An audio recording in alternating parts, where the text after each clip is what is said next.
The chapel of St. Clement's in Harwich had been dressed for a wedding. Hothouse roses wound up the pew ends in fat, pale clusters, and the November light came through the high lancet windows in long gray bars that fell across the stone floor like something consecrated. 60 seats had been filled since 10:30. The guests were not ordinary guests. They were lords, most of them, and the wives of lords, and a scattering of younger sons who had come because Edmund Ashmore, Viscount Ashmore, was a man worth watching, and because a wedding was a rare occasion on which watching could be done without ceremony. The organ had finished. The bishop stood at the altar with his Book of Common Prayer open and his expression already uncertain, because what stood before him was not the scene a bishop expected to find at the appointed hour. There were 2 women in white in the nave of St. Clement's. One stood at the altar rail, where a bride was meant to stand. She was slight and dark-haired, in a gown of fine white muslin with a narrow cream ribbon at the bodice, her gloved hands clasped before her, her back very straight.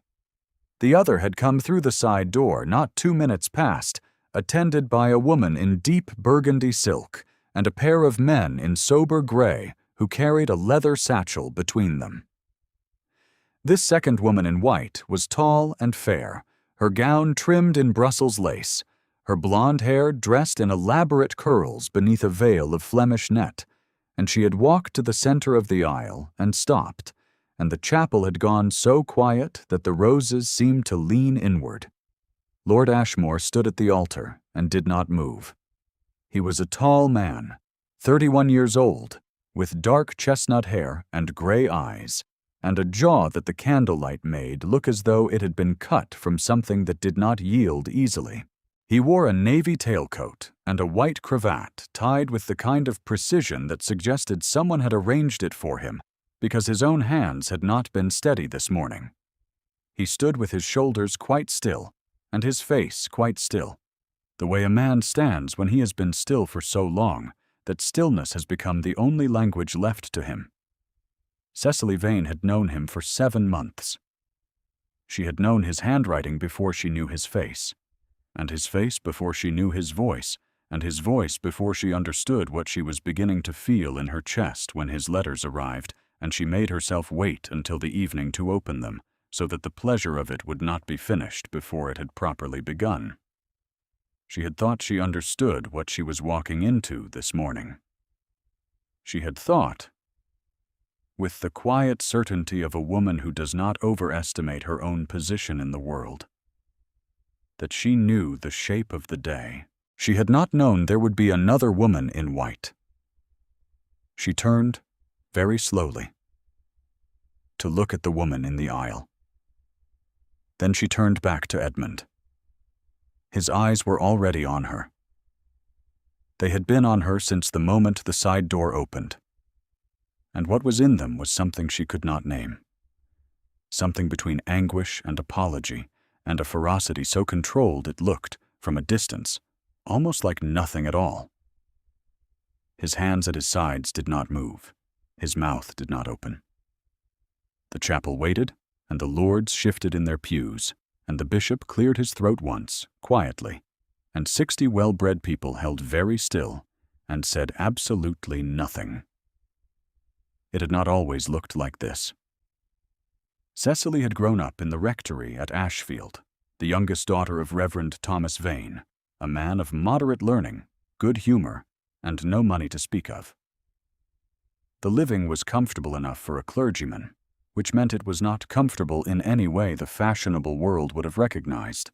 She had been educated on her father's library and her mother's patience, and she had grown up understanding that her position in the world was exactly as large as she was willing to make it through her own efforts, and no larger, because there was no inheritance and no great name and no distinguished connection to enlarge it on her behalf. She had met Lord Ashmore in the spring, at the house of her cousin Mrs. Hartwell, who had married above herself with considerable effort and managed the result with considerable grace. Cecily had been invited to assist with Mrs. Hartwell's eldest daughter's preparation for the season, which was a polite arrangement that gave Cecily access to London and gave Mrs. Hartwell access to a sensible female relation who would not embarrass anyone. Lord Ashmore had come to dinner. He had been seated beside Cecily, which no one had planned, and which no one, afterward, was entirely able to explain, and he had asked her a question about the rectory library and listened to the answer with the full weight of his attention, and she had not thought about it again until 3 days later, when a letter arrived addressed to her in a hand she did not recognize. It had been a careful letter. Carefully formal, carefully respectful, carefully specific. He had referenced a particular author she had mentioned, had asked what she thought of a particular argument the man had made, and had signed himself simply Edmund Ashmore. Not my Lord Ashmore, not Viscount Ashmore. Simply Edmund. She had made herself wait until evening to reply. 6 months of correspondence had followed, and 2 further meetings at Mrs. Hartwell's, and one afternoon in the lending library on Conduit Street, during which they had spoken for over an hour, and a footman had waited in the doorway with an expression of elaborate patience. By September, she had understood that she was in earnest. By October, she had allowed herself very quietly to believe that he might be too. In November, he had spoken to her father, who had given his consent with unconcealed delight and a degree of visible relief that had embarrassed Cecily and moved her all at once. The engagement had been announced in the Morning Post on the 14th of November. The wedding had been fixed for the 21st of the same month. She had been happy. She did not use the word aloud, because she was a clergyman's daughter, and she knew happiness to be a variable condition that did not benefit from being spoken into a room. She had been happy, quietly, in the privacy of her own chest, in the way she had learned to hold things that mattered. She had not told anyone about the change in his letters in the final 3 weeks. They had not become cold. They had become careful in a different way, a way that she could not quite put into words except to say that they were still his words and still his hand, but something in them had shifted, as though he were writing each sentence twice and keeping the second version and sending her the first. The 3rd letter of October had devoted 2 full paragraphs to the drainage work at Harwick, which she had found curious. Edmund wrote about the estate, but not usually in that sustained and slightly too deliberate way. Not with that quality of a man filling a page with information he is certain of, because he cannot write the things he is less certain of. She had read those paragraphs 3 times. She had thought, plainly, that there was something he was not saying. She had thought she would ask him when they were married. She had thought she would not ask him yet. She had told herself it was the business of settling an estate. She had told herself it was the natural restraint of a man approaching a serious commitment. She had told herself several things, because she was sensible and did not permit herself to manufacture distress where none had been confirmed. She had, in the particular way of a woman who understands that some silences are waiting for permission rather than for the right moment, simply kept still and waited and trusted the weight of what she knew against the uncertainty of what she did not. She had told herself all of this right up until the moment the side door of St. Clement's opened and Lady Cornelia Morrow walked in. Lady Morrow was 58 years old and moved through a room the way certain weather moved across a valley, without hurry and without any visible awareness that the valley had not invited it. She was stout and upright, her gray hair dressed very high, wearing deep burgundy silk and a jet brooch at her collar, and a black feather in her hat that added 2 unnecessary inches to a height that was already considerable. She had been, for 30 years, the widow of the late Baron Morrow, who had been a creditor, a man whose business had been the elegant management of other men's financial difficulties, and who had left his widow both the proceeds of that business and the habit of his methods. She walked to the center of the nave without being admitted and stopped, and the young woman in Brussels lace stopped behind her, and the two men in gray set the leather satchel down on the pew end at the aisle. "My Lord Bishop," Lady Morrow said, and her voice carried without effort, "I am sorry to interrupt a ceremony. I'm afraid it cannot proceed." Cecily had heard of Lady Morrow in the way one hears of weather in a neighboring county. Vaguely. As a distant condition with which one had no personal connection.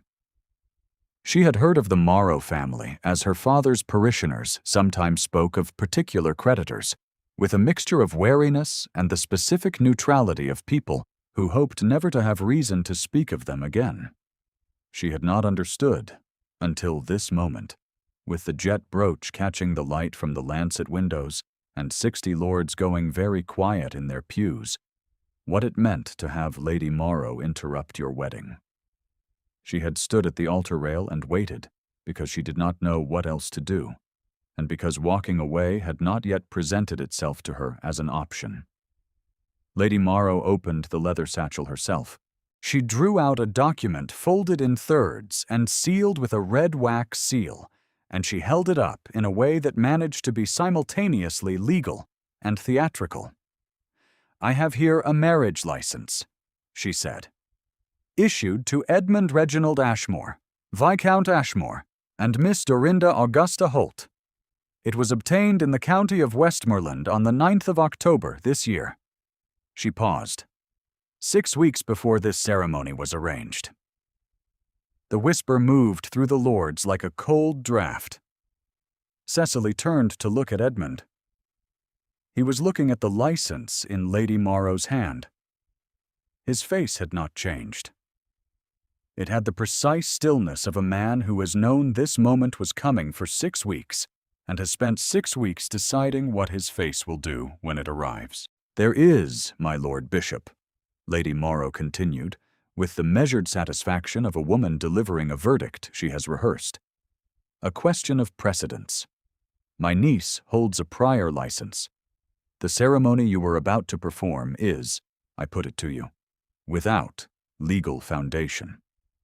Lord Paget, who was 70 years old and had been a bishop for 20 of them and had seen a great deal in that time, looked from Lady Morrow to Edmund to Cecily, and then back to Lady Morrow with the expression of a man who had begun this morning expecting a routine ceremony and was now being asked to arbitrate something for which his Book of Common Prayer had not specifically prepared him.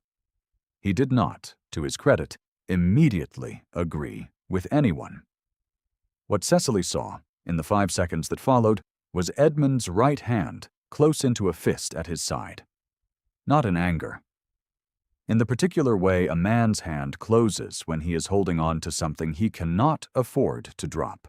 She had seen his hands in 7 months of knowing him. She had seen them still and careful, and occasionally, in the lending library, very close to hers, on the spine of a shared book. She had not seen them do this.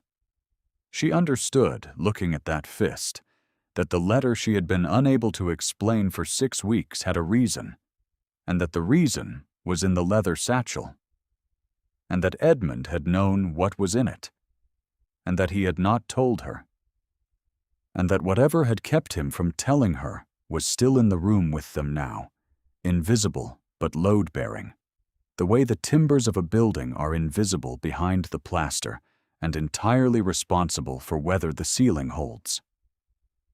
She did not understand yet what the timbers were. She would not understand until much later. What she would piece together, across the hours that followed, from Edmund's account delivered in the small parlor of the Harwick Arms, in a voice that was very level and very quiet, was the following. Lady Morrow's late husband had been a creditor of the Ashmore estate, and that in the final year of his life, the late Viscount Ashmore, Edmund's father, had borrowed heavily against the Harwick property to repair the south drainage that was flooding 300 acres of tenant farmland, and that the debt had been legitimate, and the repayment scheduled, and the arrangement fully understood by both parties, and that none of this was the difficulty. The difficulty was that when the elder Lord Morrow died, certain documents had passed into his wife's keeping, and among those documents was a set of papers that Lady Morrow claimed constituted a second deed of conveyance for the Ashmore Manor itself, which had never been properly registered, and which, she alleged, made the current title questionable. The papers were almost certainly forged. Edmund's solicitor, a man named Fallow, whom Edmund trusted, had examined them in September and said so plainly. The difficulty was that challenging forged documents required time and money, and the willingness to submit the Ashmore title to public scrutiny before a court, and that Lady Morrow had sent a private letter in the first week of October saying that she would not present the documents publicly, would surrender them entirely, and settle the underlying debt at favorable terms if Edmund would marry her niece. He had refused her in October. She had presented the license anyway and arrived at the chapel, and Edmund had known she would, and he had spent 6 weeks trying to find another means of neutralizing the documents before this morning. And he had failed. And he had stood at the altar not knowing whether his title would survive the day, whether his father's name would survive it, whether the 300 tenants whose drainage and whose livelihoods and whose winter stores depended on the Ashmore estate's stability would find themselves on uncertain ground, because he could not pay a debt with a woman he did not love. This was what Cecily did not yet know, standing at the altar rail of St. Clement's, with her gloved hand still clasped, and the lords murmuring in the pews, and Lady Morrow's niece, standing in the center of the aisle in Brussels lace. She knew only that Edmund's hand was a fist, and that he was looking at her, and that what was in his gray eyes was not guilt. It was not the look of a man who had betrayed her. It was the look of a man who was watching something break that he had tried very hard to protect, and could not, and knew it, and could not say so. "Poor thing," Lady Morrow said. Not loudly, a half-remark pitched to reach the nearest pews and go no further. "She has done her best. A country clergyman's daughter, stepping into a great house. One can only admire the ambition." Dorinda Holt said nothing. She had the decency to look at the floor. A voice from the fifth pew on the left, young and slightly carrying, said something to its neighbor, and the neighbor nodded, and in the syllables that passed between them, Cecily caught the shape of the phrase even if she could not quite hear the words precisely. The clergyman's daughter. The room had already begun the process of deciding what she was. Lord Paget raised one hand, and the whispers stopped. "My Lord Ashmore," the bishop said, with the deliberateness of a man who intends to be heard and intends to be answered, "I require a statement from you." The chapel went entirely quiet. Edmund unclenched his fist. He turned his head from Cecily to the bishop, and when he spoke, his voice was flat and level, and exhausted in a way that had nothing to do with the ceremony. "My Lord Bishop," he said, "I ask for 1 hour." "You ask," Lord Paget repeated. 1 hour. He held the bishop's gaze. "Before any determination is made." Lady Morrow's fan opened with a small, sharp sound. "My Lord Bishop, the license is self-evident. What Lord Ashmore requires an hour to arrange, I cannot imagine, except a more comfortable exit for Miss Vane." Cecily heard her own name said in that voice, measured and almost kind, the way a blade is almost warm when it is very sharp. She looked at Edmund.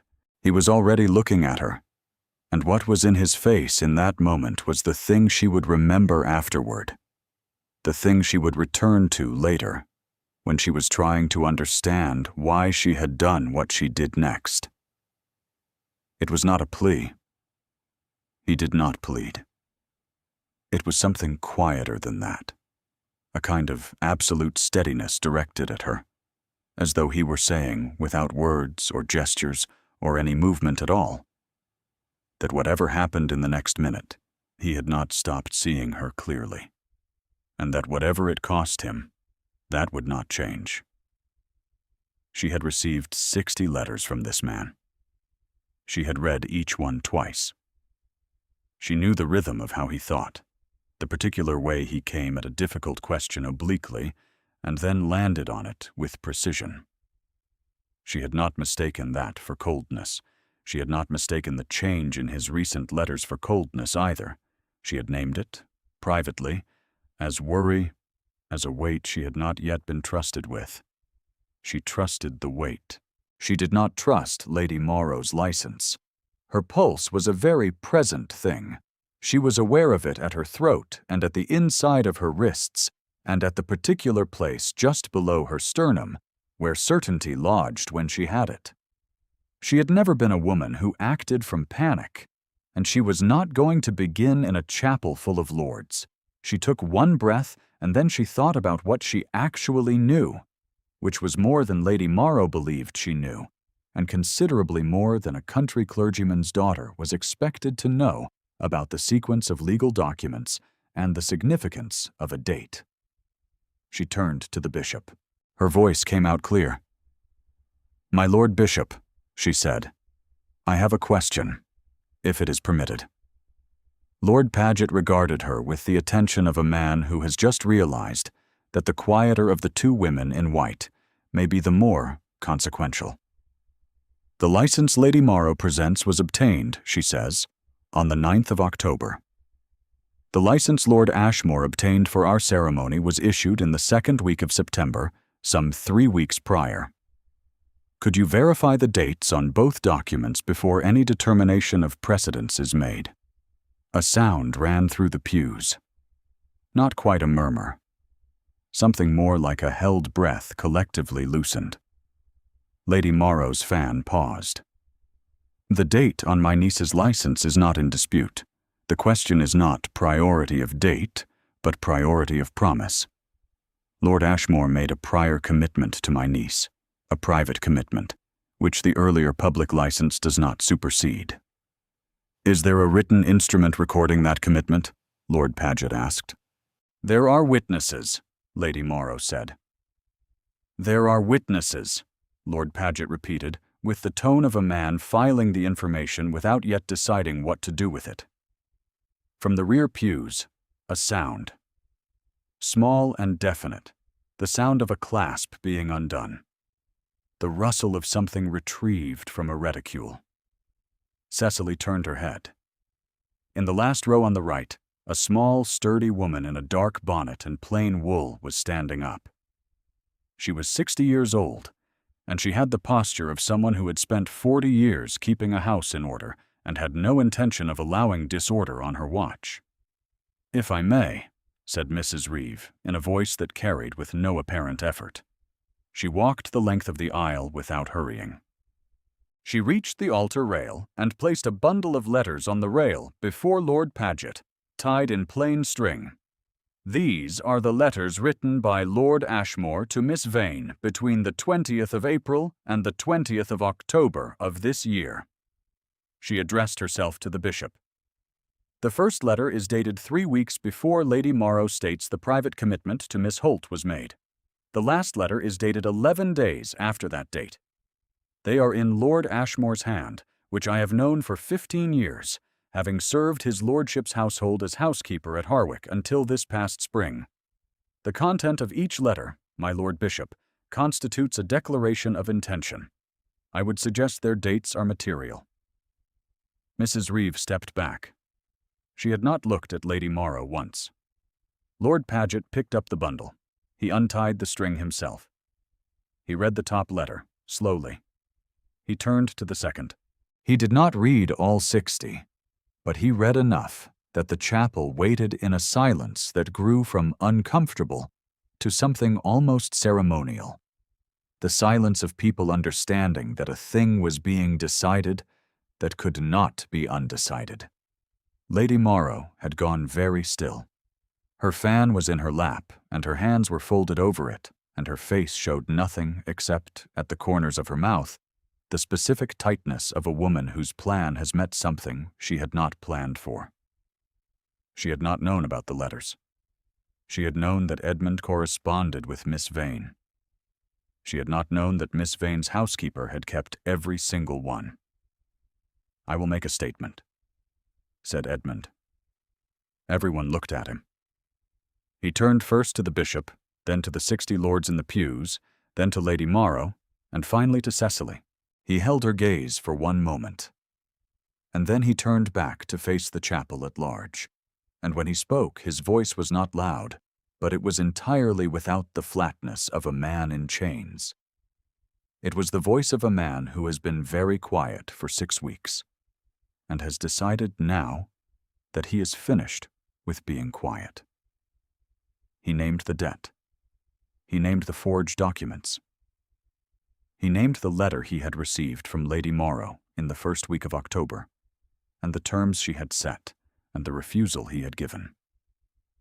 He said it plainly, without embellishment, as a man states the contents of an inventory. He said that he had spent 6 weeks engaged in the effort to have the documents examined by 2 independent authorities, and that both had concluded, in writing, that they bore the characteristics of forgery, and that those conclusions were in the keeping of his solicitor, Mr. Fallow, who was at this moment in transit from London, but whose written assessments were already in Edmund's possession.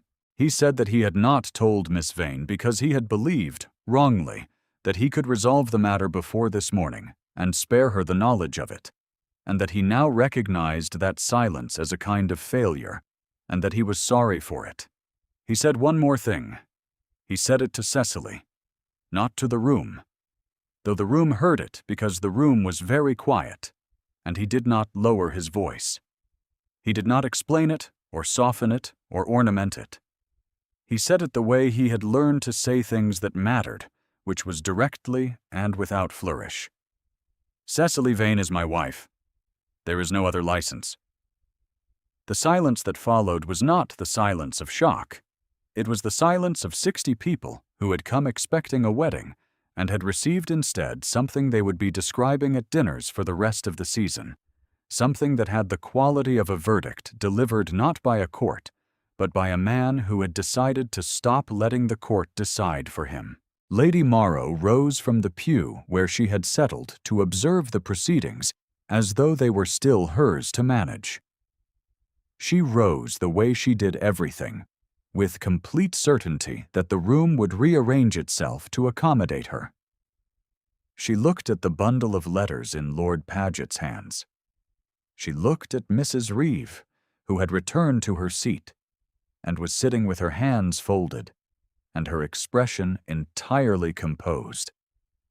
The way a woman is composed who has done the thing she came to do, and has no anxiety about having done it. Lady Morrow looked last at Cecily, and the look was the specific cold assessment of a woman taking inventory of an opponent she had underestimated. "A country clergyman's daughter," Lady Morrow said, addressing the room in the way she addressed rooms, which was as though the room had convened in order to hear her. "With 60 letters and a housekeeper for a champion." She allowed a brief pause, which was meant to carry the weight of all the other weddings she had witnessed in which the clergyman's daughter had not been the one who carried the day.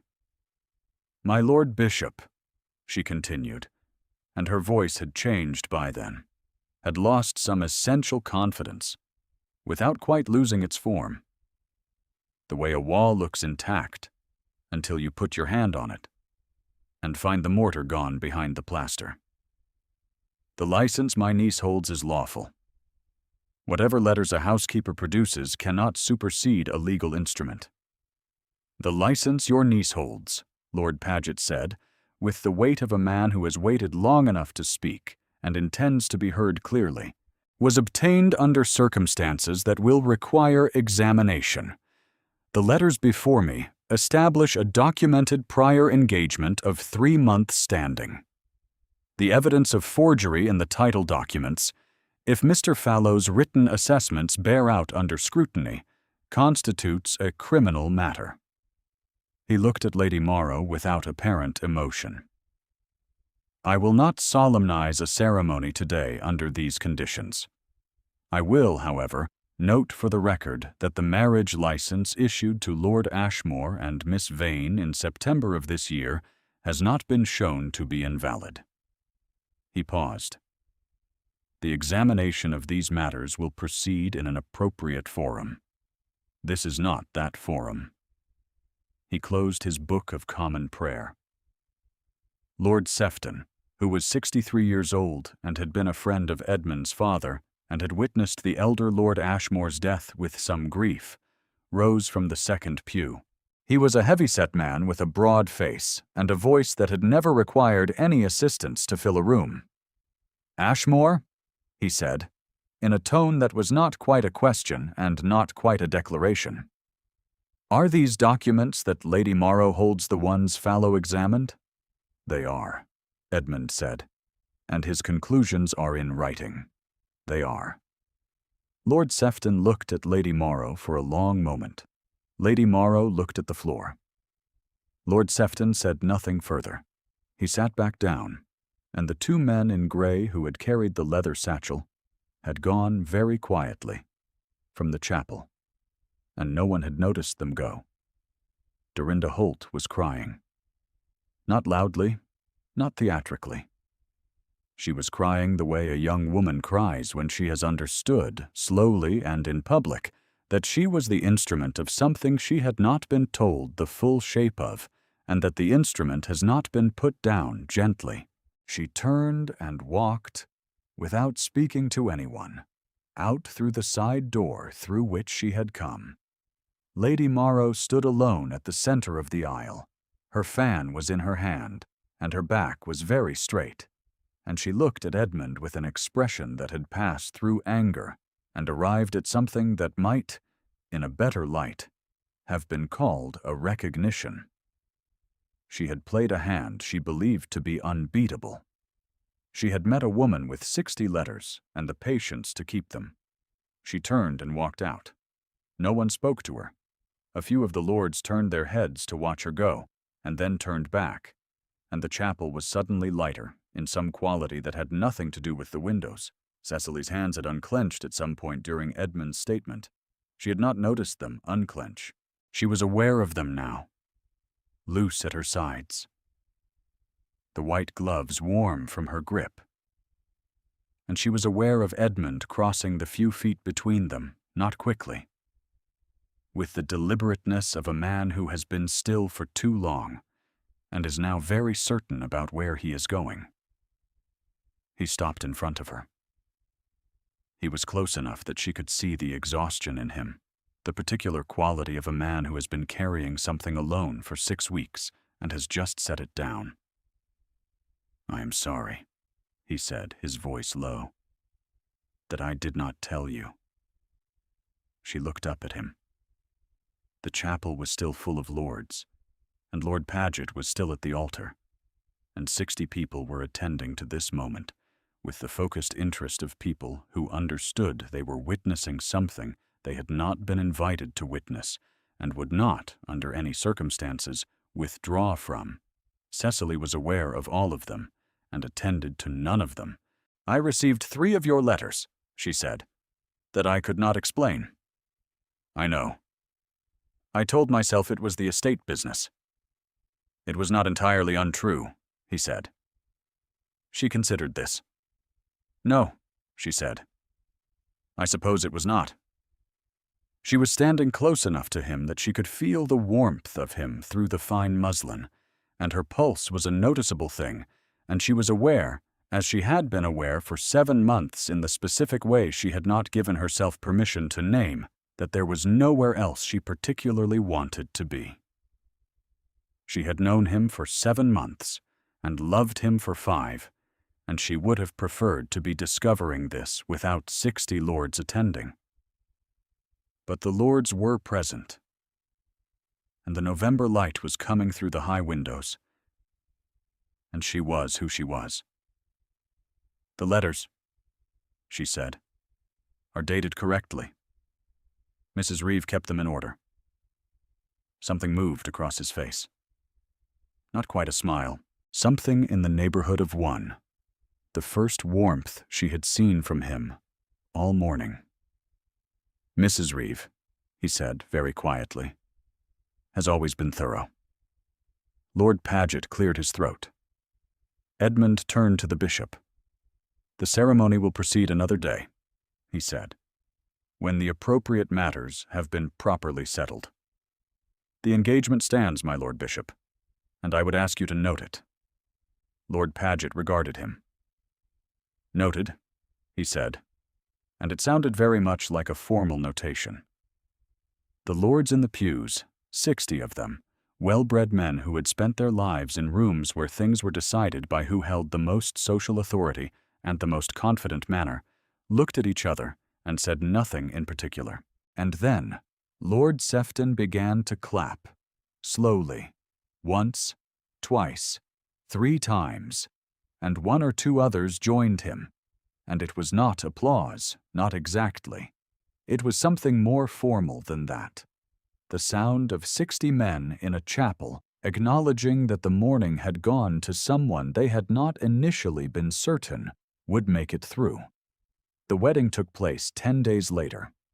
Not in St. Clement's.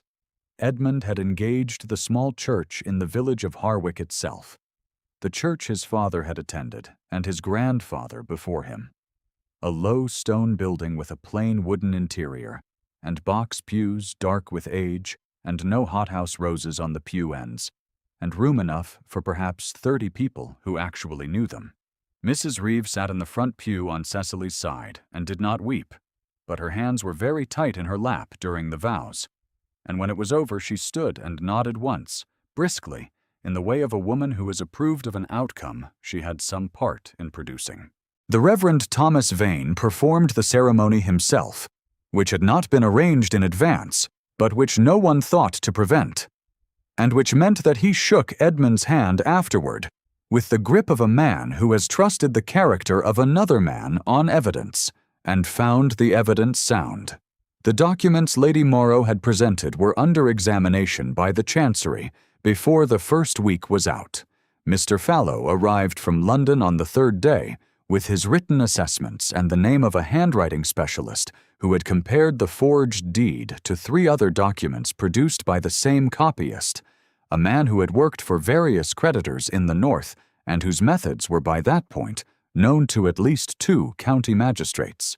The Ashmore title was not in doubt. It had never, in fact, been in doubt. It had only been made to appear as though it might be by a woman who had understood that the appearance of doubt was sometimes as effective as the substance of it, and who had not counted on a housekeeper who kept correspondence in order.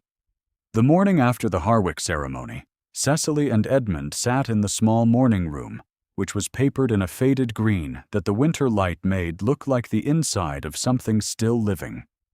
There was a fire, the kind that had been lit before they were awake and was settled, and even by the time they came downstairs, because Harwick ran on certain reliable courtesies that had nothing to do with ceremony, and everything to do with the quiet attention of people who had served a house for a long time and intended to go on doing so. There were books on the low table. There was a pot of tea that Cecily had poured herself, because she was not yet accustomed to the footman appearing before she had formed the thought of wanting anything. And Edmund had watched her pour it with the expression of a man watching something he has been waiting for, without fully knowing he was waiting. The cup she set before him was not quite centered on its saucer. He did not move it. He drank the tea as though the slight imprecision of it was exactly right. He set a bundle of letters on the table between them. She looked at them, then at him. "Mrs. Reeve asked that they be returned," he said. They were tied in plain string, 60 letters in his hand addressed to her, the correspondence of 7 months, the lengthening and deepening of something that had begun as respect and become, across 60 careful pages, the specific gravity between 2 people who had found in each other an exactness they had not known to look for and had not known how to be without. The string was slightly frayed at the knot where Lord Paget had untied and retied it. The top letter had a small crease across one corner that had not been there when she gave it to Mrs. Reeve to keep. "I should have liked to be present," Cecily said. "When you told Lady Morrow, you would not accept her terms." Edmund watched her. "I wrote you a letter about it," he said. "I did not send it." "What did you say in it?" He was quiet for a moment. Outside the morning room window, the first snow of the season had begun to fall, slow and very light against the gray of the Harwick grounds, the stone walls and the bare hedgerows going white along their edges in the gradual way that things change when no one is forcing them. He looked at the letters in her hands. Then he looked at her face, the dark brown eyes with the amber in them that the firelight was finding now. The firm, set mouth that was not quite set this morning, that had softened in the way it only softened when she was surprised, or when she was not guarding herself, and something in him that had been held very still since October finally, quietly, came undone. "I said," he told her, "what I thought you had probably already understood." She looked at him for a long moment with the full attention she brought to things that mattered. Then she set the bundle of letters down and put her hand over his where it rested on the table, her fingers covering his.